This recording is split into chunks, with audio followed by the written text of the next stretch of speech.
Hi guys, welcome to Battlefront UK. We're here for another unboxing video with myself, Chris and Seb from the UK office. This week we're going to be going through the D-Day Hobby League gaming kit. This is a kit that is primarily designed for stores to run tournaments and events in the store. We just thought we'd sit down, have a little look through the kit and show you guys what comes in it, what you can look forward to, and some of the fun games you can play for Flames of War through the kit. So, let's get to it, Seb. What have we got here? So, normally we have one box, but I'm kinda freaked out because now it's two boxes. Do you know why? It is, yeah. So, we'll start with the second box, just to show the camera at home here what we've got. But basically, these are the unit cards, which are some of the prizes that come in the kit, which we'll have a look at in a minute. So the bottom box has just got 6 of those in. The top box, however, is where all the fun begins. So, what have we got in the box? So, first of all, we were just looking at these unit cards here a second ago. This is the unit card holder. So these are plastic card holders to put your unit cards in and that players can take away with them. Okay. It's something that they can have as a memento for playing in the Hobby League in the store. There's 10 of those in the box, so that's enough for up to 10 people to play with. Okay. Also for all of the participants is this little pack here of exclusive tokens. So these are your status tokens for Flames of War, whether it's bailed out markers, pinned down markers, foxholes, ranged in markers, gone to ground, etc. That's all in that little bag there. And again, there's 10 of those in the box all ready to go for the players. However, there's also some really, really fun things in here as well. So, the first thing is these here. So these are some exclusive objective markers, and there's only 2 packs of these in the box. And what they are is a prize for doing certain achievements within the Hobby League that you can go through, and we'll have a look in a moment at the poster and what shows it. But these are, like I say, exclusive. They've got Hobby League written on them. You cannot get them anywhere else. They're not available to buy. Okay, that's They're only there for players to have if they were to achieve certain goals through playing their list. Okay. So everybody might have already seen the videos that Andrew has done down in New Zealand, but the Hobby League is basically a tournament pack that takes players, both new, old, or anything like that, and they start with a 50-point force. So we were just talking the other day about what armies we are going to do for the Hobby League. Seb's going to pick up his Germans again that he started in mid-war, but he's going to transmute them over to late war. I've got my Americans. This is my first American army I've ever done. And what we can do within this kit is, using your tokens and your unit card box, you can start your army basically. Okay. So you start with 50 points. And all of this information is explained in the rules pack that does come in the box here as well. So if you have a quick open of that one, we'll go through it. Basically, what it shows is where to start with the hobby. So obviously, we always say now it's best to start with the 2 starter sets, then pick up an army deal, and then build from there. And you can essentially build a whole campaign out of this kit. There's a timeline in there as well with various events that are happening from June when we started releasing Late War all the way through to September and October when On Tabletop, which is the UK site there that they run where they do a lot of wargaming and they look at a lot of different aspects of different hobbies, and they're running a global campaign. So this Hobby League campaign, which is in stores, will lead into a global campaign as well. And we're basically culminating to a 100-point tournament at the end, which is where you can win those objective markers as a prize, or you can obviously play a big game as well. So on the next page, you'll also see the specific rules for the tournament organisers. So it's essentially picking the right night for it, running a league itself. You've also got here promoting the hobby, and I'll show you a poster in a minute, which will show how you can promote the hobby for players. Okay. And again, it's something we're going to be doing in the office. We're going to get this poster up on the wall. We're going to have everyone's names on it, and there'll be a score marker like it says here for progress in your army. Okay. And then obviously what to do during the gaming nights itself. And then on the next page as well, on page 8, you'll see the final steps, which is gaining achievements. And by gaining achievements, you get certain things, and I'll say things, that you can actually use in your next battles. And one of those things is actually these here. These are the Tactical Edge card decks. Now there's 2 identical card decks here, and each card deck, if you have a look through them, do have a different sort of effect on various games that happen, okay? So you've got here, for example, this one here, Counter Maneuver.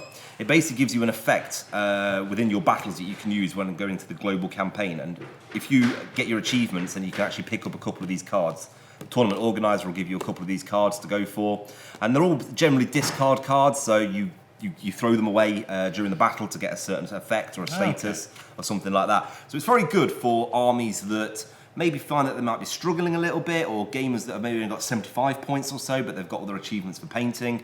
That's all on there as well. Nice you can use them artwork cards as well. They're absolutely brilliant artwork, yeah. So I think it's actually the 352nd Infantry Division defending Omaha Beach there against the 29th Infantry, which is my army. So my assault beach these troops. would be my armies. They would be yours, yeah. You can do the 352nd as the infantry. I wouldn't lose though. I wouldn't lose. We'll find out. See, it's already started. But then you also get a deck of cards called Battle Plans as well. So these battle plans also have some really nice artwork on them, which is the same as on the front. So you got a tiger there attacking some American 82nd paratroopers. But the battle plans are essentially what you are going to come up against in your game. So it organises the games. It's not just you versus me or a couple of objectives. So what you've got here is your battle plan, which will be a prepared attack, and then the opponent gets to choose what that kind of attack they want to do. And depending on what the matchup is, you then roll a dice and you get then different mission types.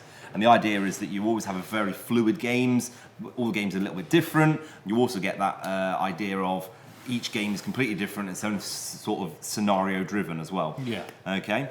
So this Hobby League pack is primarily designed for the Americans versus the Germans. As you'll see in the book, there's a lot sort of around the D-Day beach itself. Later on in the year, we're going to be having a card terrain pack as well for the LCVPs and some beach defences. Yeah, we've just had a couple come in, which we're looking at. It stops people having to buy the 3D terrain if they just want a quick matchup and they want to go for a beach assault or something like that. As I keep alluding to, we've also got this poster here. So this is the Hobby League poster, which will end up being your essentially Bible in store. Okay, so any player that's playing, you put the name in there, and you have a progress bar, and it's for every point that you complete in your army. So it's not a number of units, it's the actual points. So if you paint up, for example, some Shermans at 12 points, you would tap up 12 points there, and you can tick them off, colour them in, and then each time that you get to like a red line here, that's an achievement gained. The 75 points and obviously 100 are your milestones. Yes. And as a tournament organiser, if you wanted to do achievements at 20, 25 points, anything like that, and you put it in here. Yeah. And your achievements you sort of tick off, and that's where you get access then to your tactical edge cards later on in the campaign. It's where you get your battle plans when they come through as well. And as a reference to keep everybody on track, it's really good. It's obviously quite a small poster, so it's not going to take up massive amount of room. But it does mean that people can keep an eye on where they're at, their enemies are at, or friends, and obviously they can go through it and get some achievements. And those achievements could even be that instead of everybody getting one of these token packs, they could maybe when they get to 30 points or 40 points or 50 points, they get themselves it. And it's all explained in the rule book. It's just different how you want to do it yourself. It's also nice to see for a shop if you just hang these and you have a community that certain players might not know each other. They can see, oh, player one has 50 points, so I might challenge him for a game. So exactly, when you got a similar amount of points painted, ready to go on the table, because there's nothing better than a painted force on the table, you know. True. And it's great that people have got the Hit the Beach box set, they've got the army deals, they've already got a lot of points going on. But the idea with this is you start small, so everyone starts in the same boat, and you kind of build it up from where you want to go. You don't have to use just the army deals. You can maybe pick up one or two of the box sets that we're doing now. I mean, the Americans are in full swing at the moment. They are. We've just released, obviously, the Assault Company, so I'm really excited about that, because I've got my actual beach troops. Later on in September, when the Germans come out, this Hobby League will be well on the way. People can just pick up one or two units, maybe Panthers, or if they want to pick up some of the new plastic kits, then they can do. Yeah. All in all, it's a one-box kit, so if you're interested in maybe wanting to do this within your store, it's always good to speak to the store manager or the person who's responsible for getting some of our products from the retailers. And the idea would be that you just get one kit for every 10 people.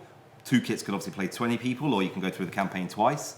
And the idea is that you've got a few nice bits in here to reward people for coming in and playing the games. It's good for players because it means that it's something that they can actually see. But from a customer point of view, like you said, it's great to keep an eye on what everyone's doing in the store. It just builds that community. It really does build that community in the stores. Just a quick question. This is a lot of stuff people are getting. If you were to put a price on it, what do you think it would average to? So what we're doing is, overall in price, I couldn't even tell you because there's some exclusive things in here that you just can't buy. I mean, the token packs alone, you know, you can't get them because they've got the Battlefront Tiger and the logo on there. Oh, yeah. But just for retailers, it's £20, €20 or $20. We've kept one price on it, so it's a consistent price.